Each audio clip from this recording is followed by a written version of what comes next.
கவிஞர் தாமரை எழுதிய கற்பு எனப்படுவது யாதெனில் சிறுகதை.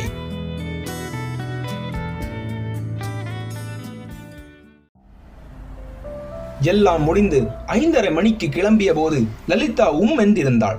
முகத்திலேயே கோபம் தெரித்தது. சமாதானப்படுத்த முயன்றான். சொல்லாம கொள்ளாம நான் பாட்டுக்கு வண்டி எடுத்துட்டு கிளம்பி இருக்கணும், அப்ப எல்லாம் சரியா இருந்திருக்கும் என்றாள். அப்புறம் பேசாமலேயே வந்தாள். பிரபாகர் ஹேர்பின் வளைவுகளில் அனாயசமாக திரும்பிய போது மட்டும் ஸ்பீட் வேண்டாம் பிரபா, மெதுவாவே போங்க என்றாள். பிரபாகர், உன்னை கொண்டு போய் ராத்திரி கூட கல்யாண வீட்டுல சேர்க்க வேண்டியது என் பொறுப்பு. கவலைப்படாம இப்ப ஏதாவது பேசு பார்ப்போம் என்றதற்கு, கவலைப்படாம எப்படி இருக்கிறது, மழை வர்ற மாதிரி இருக்கு, போய் சேருவமானே தெரியல, இதுக்குத்தான் முன்னாடியே கிளம்பலாம்னு அடிச்சுக்கிட்டேன் என்றாள். சொன்னது போலவே மழை பிடித்துக் கொண்டது. பரளியாற்றில் மழை வலுத்து மேலே செல்ல முடியாமல் காரை நிறுத்தி ஒரு டீ கடையில் டீ குடித்து மழை கொஞ்சம் மட்டுப்பட்டதும் மீண்டும் இறங்கி மேட்டுப்பாளையத்துக்கு சற்று முன்பு வந்த போது கார் 2-3 சிலுப்பல்களோடு நின்று போனது. மழையில் நனைந்து கொண்டே பேனட்டை திறந்து ஆராய்ந்து பார்த்தான். பிரயோஜனமில்லை. பேட்டரி கனெக்ஷன் அவுட்டு, சோல்டர் செஞ்சாகணும். இருட்டில் கடந்து போன 1-2 வாகனங்களை நிறுத்த முயன்று பயனில்லாமல் போன போது பிரபாகர் நிஜமாகவே கவலைப்பட ஆரம்பித்தான். லலிதாவை தனியாக பஸ்ஸில் கோவைக்கு அந்த நேரத்தில் அனுப்ப முடியாது. காரை அத்துவானத்தில் விட்டுவிட்டு தானும் அவளோடு கிளம்பி பஸ்ஸில் போக முடியாது. என்ன செய்வது? லலிதா, சாரி. மெல்ல அவள் தோளை தொட்டு கூறினான். நீங்க என்ன பண்ணுவீங்க என்றாள். அடுத்த நிமிடம் விசும்பி அழ ஆரம்பித்தாள். ஏமாற்றத்தில் அழுகிறாள் என்பது புரிந்தாலும் ஒன்றும் செய்ய முடியாத இக்கட்டில் கையை பிசைந்து மீண்டும் சாலையோரம் நின்று கடந்து போகும் வாகனங்களை நிறுத்த முயற்சித்தான். அவர்களை சொல்லி குற்றமில்லை. இருட்டில் மழை நேரத்தில் மனித நடமாட்டமே இல்லாத இடத்தில் நின்று கொண்டு ஒருவன் கையசைத்தால் யாராக இருந்தாலும் லிப்ட் கொடுக்க யோசிக்கத்தான் செய்வார்கள். கொஞ்ச நேர முயற்சிக்கு பின்பு கடந்து போன ஒரு மோட்டார் பைக் வட்டமடித்து திரும்பி அருகில் வந்தபோது ஆச்சரியத்தில் பிரமித்து போனான். வந்தது சுப்பிரமணியன், கல்லூரி தோழன். மேல் படிப்பு முடித்து வெளிநாட்டில் இருக்கிறான் என்று கேள்விப்பட்டான். இப்போது இங்கே இருக்கிறான். ட்ரைனிங் முடிஞ்சு இப்போ இங்க புது யூனிட்ல இருக்கேன். யூனிட்ல இருந்து வீட்டுக்கு போன் வந்துச்சு, ஒரு மிஷின் பிரேக் டவுன் ஆயிடுச்சு, அவசர வேலை, அதான் ராத்திரியில கிளம்பிட்டேன். நாளைக்கு டெல்லியில இருந்து வேற யூனிட் விசிட் பண்றதுக்கு வராங்க என்று விவரித்தான். உன்னை பாப்பேன்னு நினைக்கவே இல்லடா. Have nice. பிரபாகர் நிலைமையை சொன்னான். பலவித யோசனைகளுக்கு பிறகு, சரி, இருக்கிறதுலயே பெஸ்ட் ஐடியா இதுதான். நான் பைக்ல போய் மேட்டுப்பாளையத்துல இருந்து ஆட்டோ கூட்டிக்கிட்டு வர்றேன். நீயும் அவங்களும் என் வீட்டுக்கு போய் ஏதாவது சாப்பிட்டுட்டு ரெஸ்ட் எடுங்க. நான் யூனிட் போய் ஆள் அனுப்பி ஒர்க் ஷாப்ல இருந்து மெக்கானிக் கூட்டிட்டு வர ஏற்பாடு பண்றேன். அவங்க காரை ரெடி பண்ணி வீட்டுக்கு எடுத்துட்டு வந்துருவாங்க.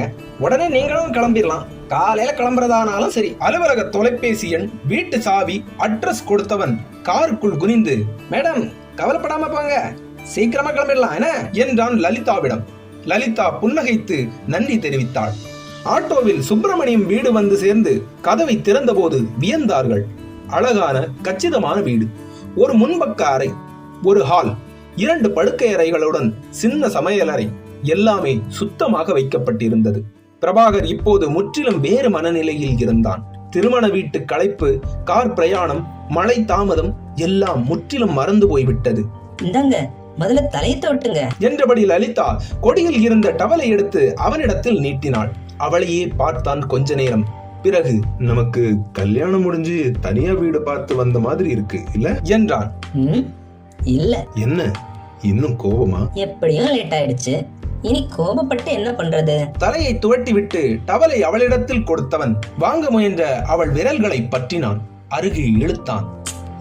என்ன பிரபா இது, விடுங்க என்றவள் தன்னை விடுவித்துக் கொண்டாள். கொடியில் டவலை உலர்த்தியவளை நெருங்கி மீண்டும் கைகளில் சேர்த்து கொண்டான். எனக்கு பசிக்குது, விடுங்க, என்ன ஏதாவது சாப்பிட இருக்கான்னு பாக்குறேன். யதார்த்தமாய் பேசி மீண்டும் விடுதலை பெற்று சமையல் அறைக்குள் புகுந்தாள். ரொட்டி துண்டுகள், ஜாம், சூடாக்கப்பட்ட பாலுடன் வந்தவள் பிரபாகருக்கு தந்து தானும் உண்ணத் தொடங்கினாள். சாப்பாடு முடிந்து அவளையே பார்த்து கொண்டிருந்த பிரபாகர், லலிதா, நீ ரொம்ப அழகா இருக்க என்றான். தேங்க்யூ. கண்களை கட்டி போட்டாள் அப்படின்னு கதைகள்ல படிச்சிருக்கேன். இப்பதான் அது என்னன்னு புரியுது. அப்படியா?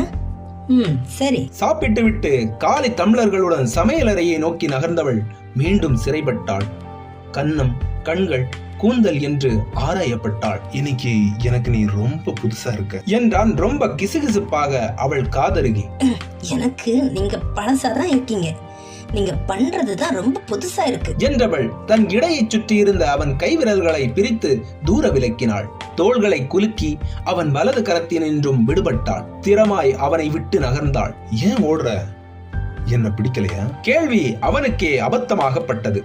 உள்ளே சென்று டம்ளர்களை கழுவிய பிறகு இடது பக்க படுக்கை அறைக்குள் புகுந்து பிரபாகர் உணரும் முன் கதவை தாளிட்டுக் கொண்டாள். 2-3 முறை கதவை தட்டியும் பிரயோஜனம் இல்லை. அந்த கதவுகள் திறக்கப்படவே இல்லை. கார் சரி செய்யப்பட்டு வந்து தொலைபேசியில் சுப்பிரமணியனை அழைத்து பலமுறை நன்றி தெரிவித்து வீட்டை பூட்டி சாவியை அவன் யூனிட் ஆளிடம் கொடுத்து அனுப்பிவிட்டு வண்டியை கிளப்பி லலிதாவை கோவையில் கல்யாண வீட்டில் விடும்போது மணி இரவு 12:30. Thanks Prabha, good night. நாளைக்கு வீட்டுல இருக்க மாட்டேன், நாளைக்கு சாயந்தரம் வீட்டுக்கு வாங்க, முடியலன்னா போன் பண்ணுங்க. இயல்பாக பேசியவள் அவன் உள்ளங்கையை மெத்தென்று அழுத்தி விடைபெற்றாள்.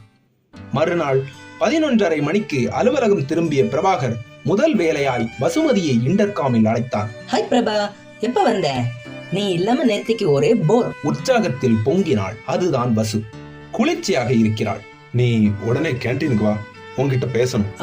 இப்ப என்னை எம்டி கூப்பிடுவாரே. சரி, இன்னும் 10 நிமிஷத்துல வரேன், சரியா? ஆவி பொங்கிய காப்பியை டவராவில் ஊற்றி ஆற்றிய வசுமதி ஒவ்வொரு வாயாக ரசித்து குடித்தவாறே கேள்விகளை அடுக்கினாள். அப்புறம் சொல்லு, கல்யாணம் எல்லாம் எப்படி நடந்துச்சு? பொண்ணு எப்படி? தென் எத்தனை மணிக்கு திரும்பி வந்த? பிரபாகர் பதில் பேசாமல் அவளையே பார்த்து கொண்டிருந்தான். ஹே, இது என்ன ஒண்ணுமே பேச மாட்டேங்கிற? இப்ப எதுக்கு இவ்வளவு அவசரமா கூப்பிட்ட? எங்கேயாவது அடிக்கடி வாங்கினியோ? அதெல்லாம் ஒண்ணும் இல்ல. உனக்கு சேர வேண்டிய 100 ரூபீஸ உடனே கொடுத்தாதான் என் மனசு ஆறும் போல தோணுச்சு, அதான் கூப்பிட்டேன். ஹாய், 100 ரூபாயா? கொடு கொடு கொடு கொடு கொடு.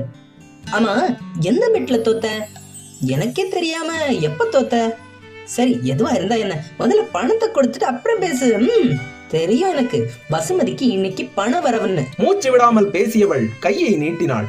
நீட்டப்பட்ட கையில் 50 ரூபாய் தாளை வைத்தான் பிரபாகர். ஹே, இது என்ன? எதுல தோத்தன்னு சொல்ல மாட்டேங்கிற. இப்ப என்னடானா 50 ரூபாய் தான் தர. மிச்சம் 50 ரூபாயை யாருக்கிட்ட இருந்து கலெக்ட் பண்றதாமா? சிணுங்கினாள். பெர்னான்ஷா கிட்ட இருந்து. பிரபாகரின் பதிலில் லேசான பெருமிதம் இருந்தது.